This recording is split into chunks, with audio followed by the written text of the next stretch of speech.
Hey everyone, want to connect Google Analytics to your Webflow website? In this video, I'll show you how to set up Google Analytics with Webflow step by step.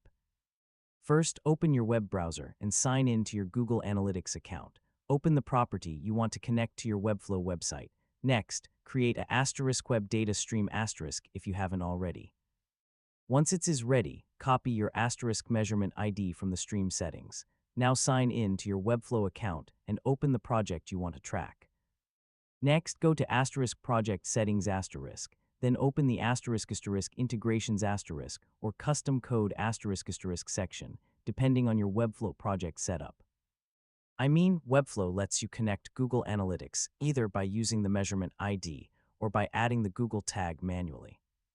If your project includes a Google Analytics integration field, paste your measurement ID and save your changes. If you're using custom code, copy the Google tag from Google Analytics and paste it into the *head code * section of your Webflow project. After saving your changes, publish your Webflow website so the analytics code becomes active. Next, return to Google Analytics and open the *real-time * report.